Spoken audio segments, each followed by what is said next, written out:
মহান আল্লাহ পাক রব্বুল আলামিনের নৈকট্য লাভের উদ্দেশ্যে জিলহজ মাসের 10, 11 এবং 12 তারিখের যে কোনো দিনে নির্দিষ্ট শ্রেণীর হালাল চতুষ্পদ প্রাণী জবাই করাকে কুরবানি বলা হয়।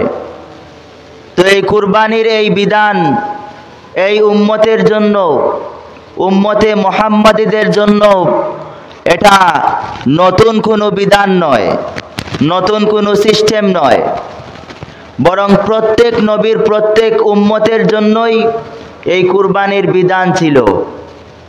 এবং কুরবানির ইতিহাস সর্বপ্রথমে শুরু হয়েছে সাইয়্যিদিনা আদম আলাইহিস সালাম থেকে, এবং প্রত্যেক নবীর প্রত্যেক উম্মতের জন্য আল্লাহ তাআলা এই বিধান দিয়েছিলেন। সুবহানাল্লাহ।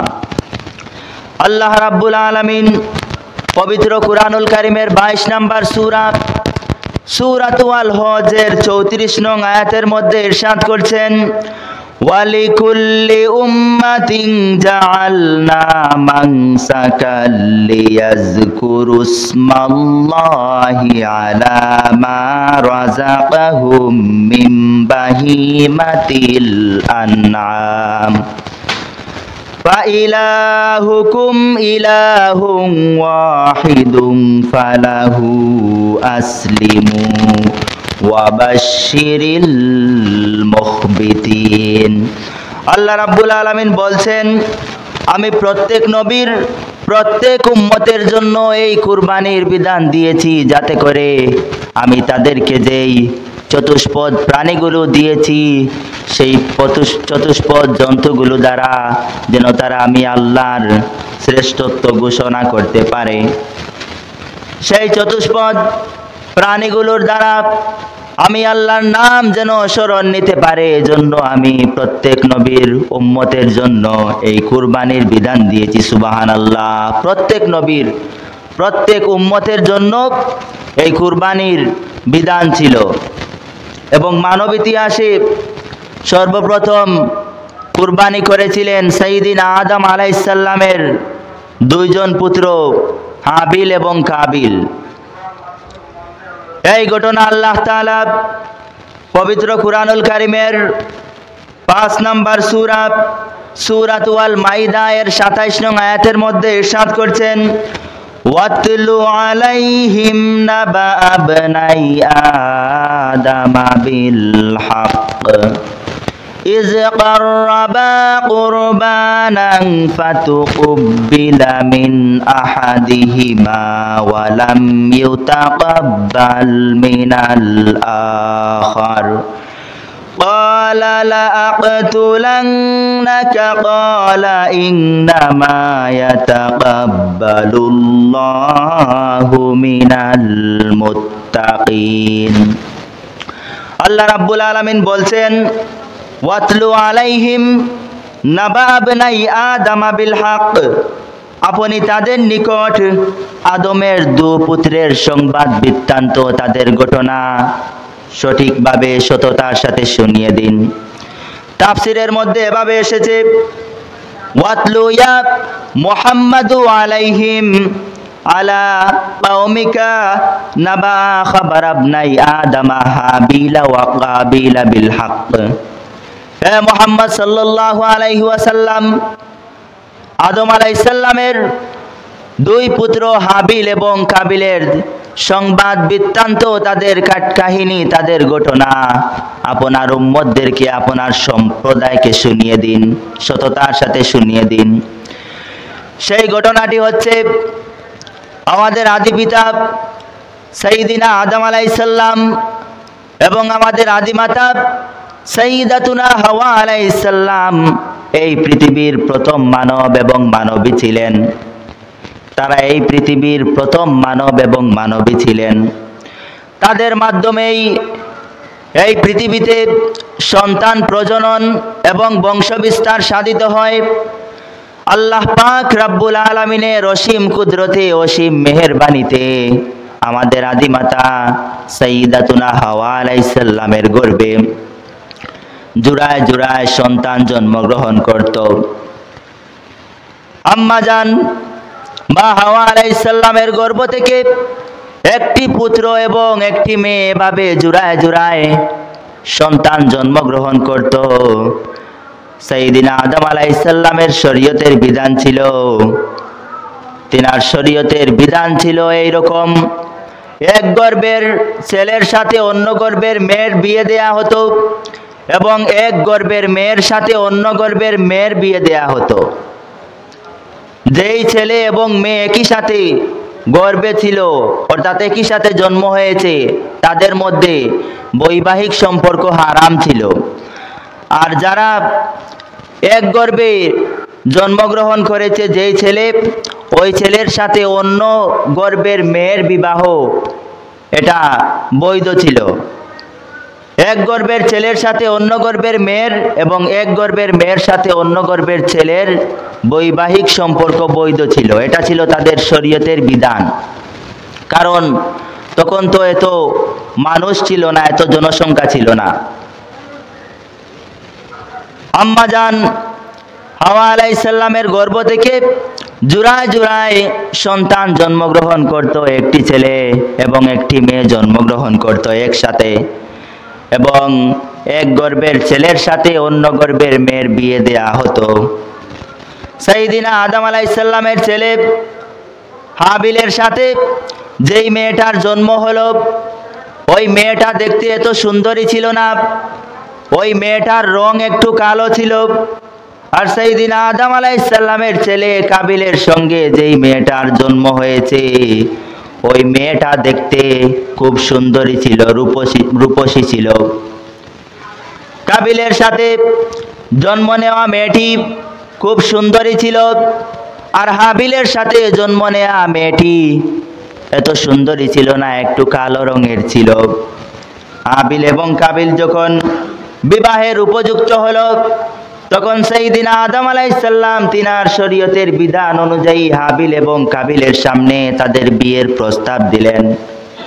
সাইয়্যিদিনা আদম আলাইহিস সালাম তিনার শরীয়তের বিধান অনুযায়ী হাবিল এবং কাবিলকে সামনে রেখে বললেন, হাবিলের সাথে বিয়ে হবে কাবিলের সাথে জন্ম নেয়া সুন্দরী মেয়েটির, আর কাবিলের সাথে বিয়ে হবে হাবিলের সাথে জন্ম নেওয়া ওই কালো রঙের মেয়েটির।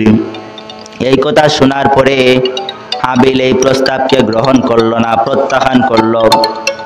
সে সাইয়্যিদিনা আদম আলাইহিস সালামকে বলল, হে আমার বাবা, আপনি মনে হয় আমার চাইতে আমার ভাই হাবিলকে বেশি ভালোবাসেন, বেশি মহব্বত করেন, এজন্য ওই সুন্দরী মেয়েটাকে আমার সঙ্গে বিয়ে না দিয়ে হাবিলের সঙ্গে বিয়ে দিতে চাচ্ছেন। আদম আলাইহিস সালাম বললেন, দেখো বাবা, এটা আমাদের শরীয়তের বিধান, এটা আল্লাহ তাআলার আইন, এটা আল্লাহ তাআলার অর্ডার, এটা আমাদের শরীয়তের বিধান। শরীয়তের বিধান অনুযায়ী তুমি হাবিলের বোনকে বিয়ে করতে হবে, আর তোমার সাথে যেই মেয়েটির জন্ম হয়েছে ওই মেয়েটিকে বিয়ে করতে হবে হাবিল। এটা আমাদের শরীয়তের বিধান। কাবিল বলল, না, আমি এই প্রস্তাব মানি না। আমার সাথে যেই মেয়েটার জন্ম হয়েছে সে দেখতে খুব সুন্দরী, আমরা একই সঙ্গে মায়ের গর্ভে ছিলাম, সুতরাং তার উপরে আমার হক বেশি, আমার অধিকার বেশি, আমি তাকেই বিয়ে করব। আদম আলাইহিস সালাম বললেন, না, এ হয় না। কিন্তু কাবিল আদম আলাইহিস সালামের প্রস্তাব গ্রহণ করে না। অতঃপর আল্লাহ তাআলা তাদের ব্যাপারে একটি বিধান নাজিল করলেন। আল্লাহ পাক রব্বুল আলামিন সাইয়্যিদিনা আদম আলাইহিস সালামকে বললেন, হে আদম, তুমি তোমার সন্তান হাবিল এবং কাবিল দুজনকে বলো তারা যেন আমার রাস্তায় কুরবানি করে, যার কুরবানি আমার কাছে গ্রহণযোগ্য হবে, যার কুরবানি আমার নিকট কবুল হবে, সে ওই সুন্দরী মেয়েকে বিয়ে করবে। সাইয়্যিদিনা আদম আলাইহিস সালাম হাবিল এবং কাবিলকে বললেন, আল্লাহ তাআলা একটি বিধান দিয়েছেন, তোমরা দুজনে এখন কুরবানি করবে, যার কুরবানি কবুল হবে তার সাথে ওই সুন্দরী মেয়েটির বিয়ে হবে। অতঃপর সাইয়্যিদিনা আদম আলাইহিস সালামের দুই সন্তান হাবিল এবং কাবিল দুজনে কুরবানি করলেন। আদম আলাইহিস সালামের ছেলে হাবিল তিনি পশু পালন করতেন, তিনার পশুর পাল থেকে উৎকৃষ্ট মানের উত্তম একটি পশু আল্লাহর রাস্তায় কুরবানি করলেন। আর কাবিল তখন কৃষি কাজ করত, সে তার কৃষিজাত কিছু পণ্য আল্লাহর রাস্তায় কুরবানি করলো।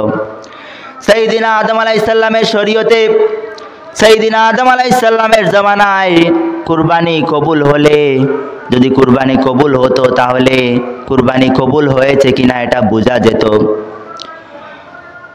সাইয়্যিদিনা আদম আলাইহিস সালামের জামানায় কুরবানি কবুল হয়েছে কি হয় নাই এটা সঙ্গে সঙ্গে বোঝা যেত। তিনার শরীয়তের বিধান ছিল, যদি আকাশ থেকে একটি আগুনের শিখা এসে কুরবানিকে জ্বালিয়ে দেয় তাহলে ওই কুরবানি আল্লাহর নিকট কবুল হয়েছে বলে গণ্য হবে, ধরা হবে। আর যেই ব্যক্তির কুরবানি আকাশ থেকে আগুন এসে জ্বালিয়ে দিবে না, ওই ব্যক্তির কুরবানি কবুল হয় নাই এটা ধরা হবে। অতঃপর হাবিল এবং কাবিল কুরবানি করলেন। অতঃপর আকাশ থেকে একটি আগুনের শিখা এসে, একটি অগ্নিকুণ্ড এসে হাবিলের কুরবানিকে জ্বালিয়ে দিল। কাবিল তখন বুঝতে পারলো হাবিলের কুরবানি কবুল হয়ে গিয়েছে, তার কুরবানি কবুল হয় নাই। সে মনে মনে ভাবলো, হাবিলের কুরবানি আগুন এসে জ্বালিয়ে দিয়েছে, হাবিলের কুরবানি কবুল হয়ে গিয়েছে। এখন সুন্দরী মেয়েটা হাবিলের ভাগ্যে চলে যাবে, তার ভাগ্যে যাবে না, তার কুরবানি কবুল হয় নাই। সে তখন রাগান্বিত হয়ে হাবিলকে বলল, লাকতুলান্নাক, আমি এখন তোমাকে হত্যা করব। কাবিল যখন দেখলো তার কুরবানি কবুল হয় নাই, সঙ্গে সঙ্গে তার ভাই হাবিলকে বলল, লাকতুলান্নাক, আমি এখন তোমাকে হত্যা করব, কারণ আমার কুরবানি কবুল হয় নাই, তোমার কুরবানি কবুল হয়েছে। এখন সুন্দরী মেয়েটা তোমার ভাগ্যে চলে যাবে, তার সাথে আমার বিয়ে হবে না। আমাদের বাবা আমার সাথে ওই সুন্দরী মেয়েটার বিয়ে দেবেন না, তোমার কুরবানি কবুল হয়েছে, তোমার সঙ্গে বিয়ে দিয়ে দেবেন, আমি ওই সুন্দরী মেয়েটিকে পাবো না, এজন্য তোমাকে আমি এখন হত্যা করব।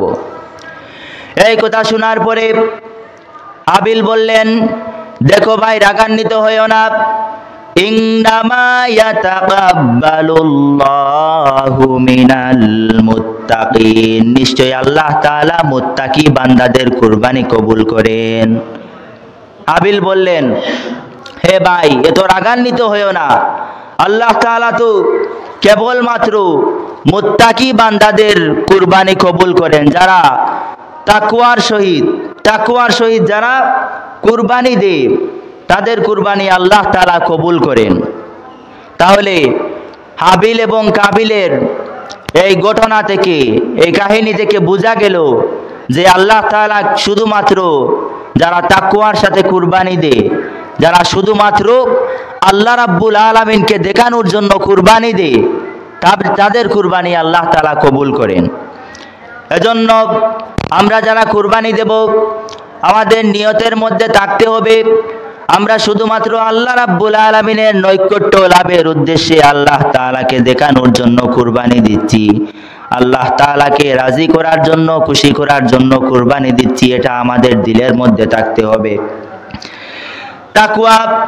তাকওয়া থাকতে হবে আমাদের অন্তরের মধ্যে। তাকওয়া ছাড়া কুরবানি কবুল হয় না।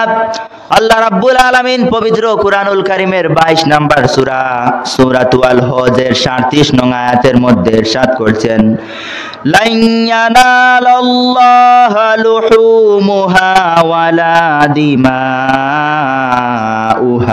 ওয়ালাকিন ইয়ানালুহুত তাকওয়া মিনকুম। আল্লাহ রাব্বুল আলামিন বলছেন, তোমরা যে কুরবানি করো, এই কুরবানির পশুর রক্ত, গোশত কিংবা চামড়া কোনোটাই আল্লাহর কাছে পৌঁছায় না। ওয়ালাকিন ইয়ানালুহুত তাকওয়া মিনকুম, বরং তোমাদের তাকওয়া এবং পরহেজগারিতা আল্লাহর কাছে পৌঁছায়। সুবহানাল্লাহ। তাকওয়ার সাথে কুরবানি দিতে হবে। একমাত্র আল্লাহ রাব্বুল আলামিনকে সন্তুষ্টি করার জন্য কুরবানি দিতে হবে। আমি মোটা অঙ্কের টাকা দিয়ে কুরবানি দিলে মানুষ আমাকে বাহবা দেবে, এই নিয়তে যদি আপনি কুরবানি দেন তাহলে আপনার কুরবানি গ্রহণযোগ্য হবে না। আপনার নিয়তের মধ্যে থাকতে হবে আমি আল্লাহ রাব্বুল আলামিনকে খুশি করার জন্য, আল্লাহ রাব্বুল আলামিনের সন্তুষ্টির উদ্দেশ্যে কুরবানি দিচ্ছি, এটা আপনার হৃদয়ের মধ্যে থাকতে হবে। আল্লাহ রাব্বুল আলামিন পবিত্র কুরআনুল কারীমের 6 নম্বর সূরাতুল আনআমের 162 নং আয়াতের মধ্যে ইরশাদ করছেন, কুল ইন্না সলাতি ওয়া নুসুকি ওয়া মাহইয়ায়া ওয়া মামাতি লিল্লাহি রাব্বিল আলামিন। আল্লাহ রাব্বুল আলামিন বলছেন, বলুন আমার নামাজ, আমার কুরবানি, আমার জীবন, আমার মরণ, আমার সব কিছু একমাত্র আল্লাহ তাআলার জন্য হতে হবে, যিনি সকল সৃষ্টির রব, সেই রবের সন্তুষ্টির জন্য। এজন্য কুরবানি হতে হবে একমাত্র আল্লাহ রাব্বুল আলামিনের সন্তুষ্টির লাভের জন্য। মানুষকে দেখানোর জন্য কুরবানি দিলে কুরবানি গ্রহণযোগ্য হবে না। তাহলে আমরা হাবিল এবং কাবিলের এই ঘটনা থেকে বুঝতে পারলাম, যারা তাকওয়ার সাথে কুরবানি দেয়, যারা আল্লাহ পাক রাব্বুল আলামিনকে দেখানোর জন্য কুরবানি দেয়, তাদের কুরবানি কবুল হয়। আর যারা মানুষকে দেখানোর জন্য কুরবানি দেন, তাদের কুরবানি আল্লাহ তাআলা কবুল করেন না। তো যাই হোক, আমরা হাবিল এবং কাবিলের সেই কুরবানির প্রথম ইতিহাস সম্পর্কে জানলাম। সময় যেহেতু কম, সেহেতু সাইয়েদিনা ইব্রাহিম এবং সাইয়েদিনা ইসমাইল আলাইহিস সালামের কুরবানির ঘটনা সম্পর্কে এই সময়ে খাবার দেয়া যাবে না। আগামী শুক্রবারে ইনশাআল্লাহ সাইয়েদিনা ইব্রাহিম আলাইহিস সালাম এবং সাইয়েদিনা ইসমাইল আলাইহিস সালামের সেই কুরবানির ইতিহাস সম্পর্কে আলোচনা শুনব। এবার আসুন কুরবানির ফজিলত সম্পর্কে কিছু আলোচনা জেনে নেই। হাদিস শরীফের মধ্যে এসেছে, আকামা রাসূলুল্লাহি সাল্লাল্লাহু আলাইহি ওয়াসাল্লাম বিল মাদিনাতি 10 সিনিনা ইউদাহি। হাদিস শরীফের মধ্যে এসেছে, আল্লাহর রাসূল সাল্লাল্লাহু আলাইহি ওয়াসাল্লাম 10 বছর মদিনায় অবস্থান করেছেন এবং প্রত্যেক বছর আল্লাহর রাসূল সাল্লাল্লাহু আলাইহি ওয়াসাল্লাম কুরবানি দিয়েছেন। সুবহানাল্লাহ। 10 বছর রাসূল পাক সাল্লাল্লাহু আলাইহি ওয়াসাল্লাম মদিনায় অবস্থান করেছিলেন এবং প্রত্যেক বছর আল্লাহর রাসূল সাল্লাল্লাহু আলাইহি ওয়াসাল্লাম কুরবানি দিয়েছেন। কুরবানি একটা ফজিলতপূর্ণ ইবাদত, গুরুত্বপূর্ণ ফজিলতপূর্ণ ইবাদত। এজন্য রাসূল পাক সাল্লাল্লাহু আলাইহি ওয়াসাল্লাম প্রতি বছর কুরবানি দিয়েছেন।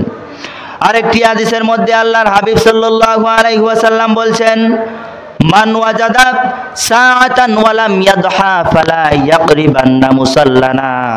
আল্লাহর রাসূল সাল্লাল্লাহু আলাইহি ওয়াসাল্লাম বলছেন, যেই ব্যক্তি সামর্থ্য থাকা সত্ত্বেও কুরবানি করে না, সে যেন আমাদের ঈদগাহে না আসে। যেই ব্যক্তি সামর্থ্য থাকা সত্ত্বেও কুরবানি করে না, সে যেন আমাদের ঈদগাহে না আসে। সুতরাং এই হাদিস থেকে বোঝা যায় কুরবানির গুরুত্ব অত্যন্ত বেশি। আরেকটি হাদিসের মধ্যে এসেছে, এই হাদিসটা যায়েদ ইবনে আরকাম রাদিয়াল্লাহু তাআলা আনহুতে বর্ণিত। তিনি বলেন, আসহাবি রাসূলিল্লাহি সাল্লাল্লাহু আলাইহি ওয়াসাল্লাম, সাহাবায়ে কেরাম রাদিয়াল্লাহু তাআলা আনহুম আজমাইনগণ রাসূল পাক সাল্লাল্লাহু আলাইহি ওয়াসাল্লামকে জিজ্ঞেস করলেন, মা হাযিহিল আদাহি, হে আল্লাহর রাসূল, কুরবানি এটা কি? আল্লাহর রাসূল সাল্লাল্লাহু আলাইহি ওয়াসাল্লাম বললেন, সুন্নাতু আবিকুম ইব্রাহিম আলাইহিস সালাম, এটা হচ্ছে তোমাদের পিতা সাইয়েদিনা ইব্রাহিম আলাইহিস সালামের সুন্নাত। ক্বালু, সাহাবায়ে কেরামগণ আবার জিজ্ঞেস করলেন, ফামালানা ফিহা ইয়া রাসূলুল্লাহ, হে আল্লাহর রাসূল, এতে আমাদের জন্য কি সওয়াব রয়েছে?